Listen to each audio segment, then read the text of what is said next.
Around IT in 256 seconds by Tomasz Nurkiewicz. Episode 60. Haskell.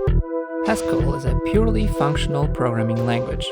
It is also statically and strongly typed. Haskell takes these characteristics to the extreme. For example, doing any input-output is considered impure from a functional programming point of view. So in some books, a simple Hello World example appears as late as in chapter 9. On the other hand, the type system is really powerful and clever. Sometimes it's jokingly said that if your Haskell program compiles, it must be correct. This is somewhat true.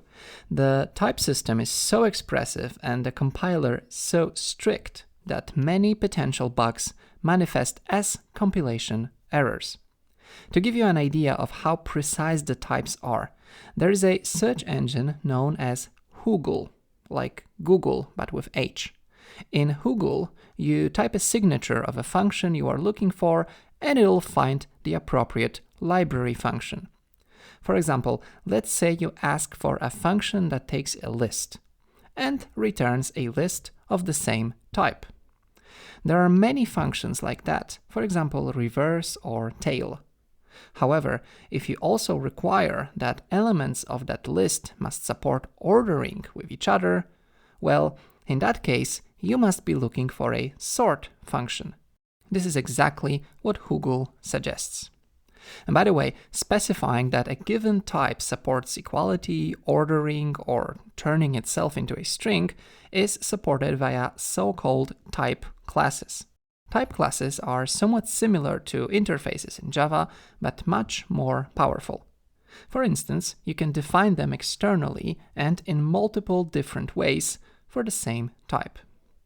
Okay, but this is just the beginning of Haskell awesomeness. Expressions in Haskell are evaluated lazily. This means you can work with theoretically infinite data structures. Also, some algorithms are much easier to implement when the runtime only evaluates as little as needed. Being a functional programming language, Haskell supports higher-order functions and lambda expressions. In Haskell, it's absolutely fine to forget about the last argument of a function. You won't get a compilation error. It's best explained with an example. There's a drop function that accepts an integer and a list. If you invoke drop3 foobar, it'll return bar. But what if you invoke drop3 without a second argument? Congratulations, it works just fine.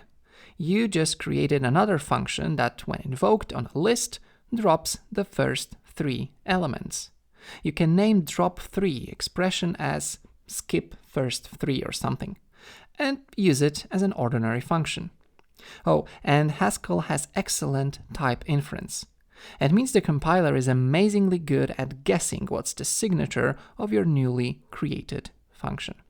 Haskell has many other interesting properties like pattern matching and immutability.